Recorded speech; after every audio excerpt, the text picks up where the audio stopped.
Hello friends, Aadiperukku வாழ்த்துக்கள். நான் ஒரு தாம்பாளத்தில் பூவெல்லாம் வச்சு கங்கா ஜலம் வச்சுருக்கேன். எல்லா நதிகளையும் அழைச்சி சுவாமிக்கு நைவேத்தியம் பண்ண போகிறேன். பூஜை பண்ணி சுவாமிக்கு நைவேத்தியம் பண்ணியிருக்கேன்.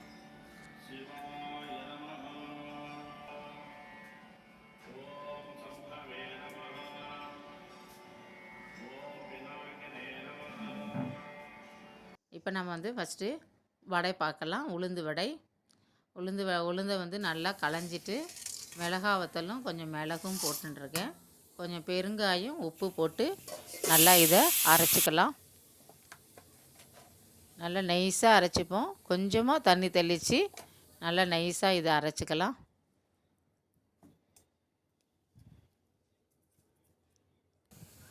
இது மாதிரி அரைச்சிருக்கேன்.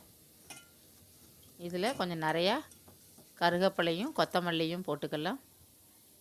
போட்டு நல்லா கலந்து வச்சுப்போம். எண்ணெய் காய வச்சுருக்கேன்.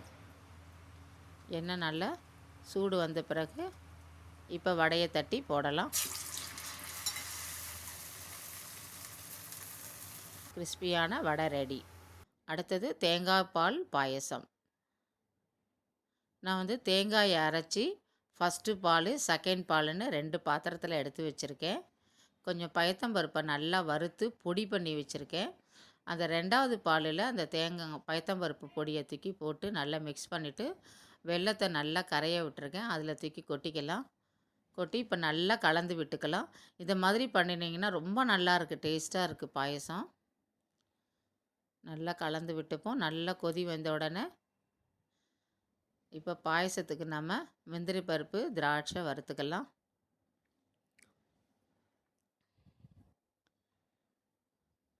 இப்போ ஃபஸ்ட்டு தேங்காய் பால் எடுத்து இதில் ஊற்றிக்கலாம்.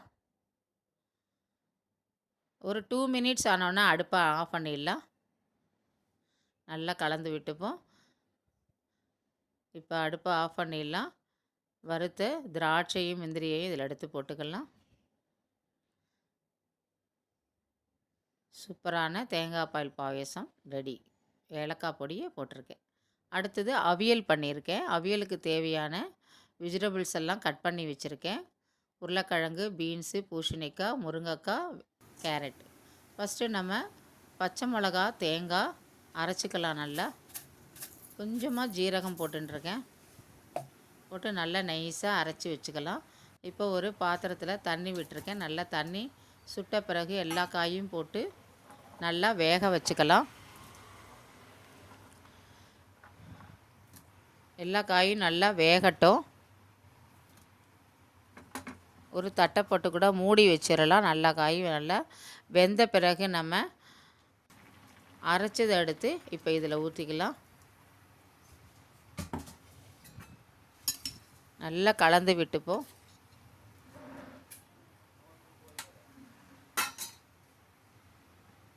கொதிக்கிறது பாருங்கள். நல்லா கொஞ்சம் முன்னாடியே உப்பு போட்டிருக்கேன். இன்னும் கொஞ்சம் உப்பு போட்டுக்கிறேன்.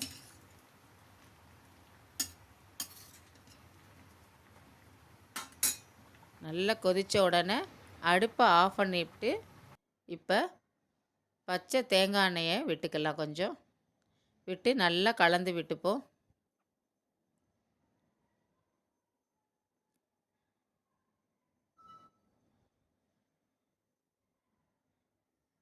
இப்போ தயிர் கொஞ்சம் விட்டுக்கலாம்.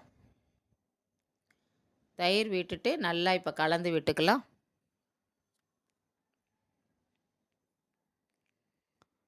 நல்லா டேஸ்டான அவியல் ரெடி. இப்போ கருவேப்பிலை கொத்தமல்லி போட்டுக்கலாம்.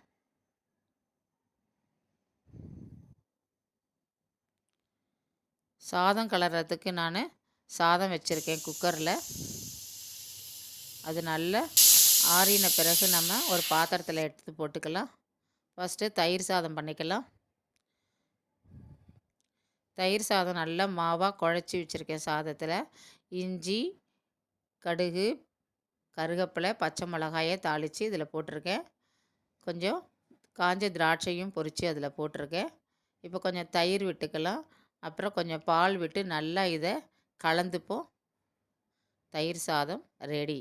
அடுத்தது நம்ம புளி சாதத்துக்கு சாதம் நல்லா ஆற வச்சுருக்கேன். நான் ஏற்கனவே புளிக்காய்ச்சல் காய்ச்சி டிஸ்கிரிப்ஷனில் போட்டிருக்கேன், பார்த்துக்கங்க. அதை எடுத்து இப்போ நம்ம கொஞ்சம் போட்டுக்கலாம் புளிக்காய்ச்சலை. இப்போ நல்லா சாதத்தை கலந்து விட்டுப்போம்.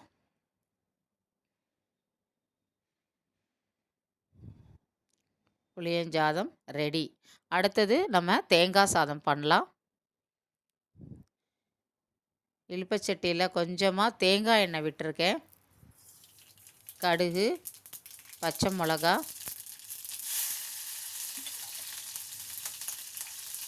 அடுத்தது முந்திரி பருப்பும் உளுத்தம் பருப்பும் போட்டுக்கலாம்.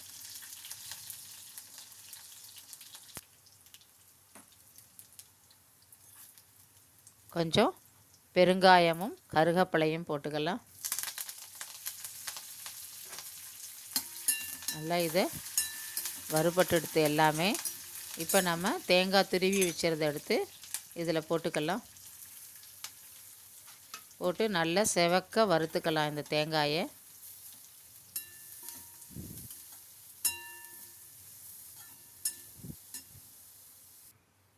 நல்லா செவந்து வறுத்துட்டேன். கொஞ்சம் உப்பு போட்டுக்கலாம். கொஞ்சம் பெருங்காயத்தூள். நல்லா இப்போ இதை மிக்ஸ் பண்ணிவிட்டு சாதத்தில் போட்டு நல்லா கலந்துக்கலாம்.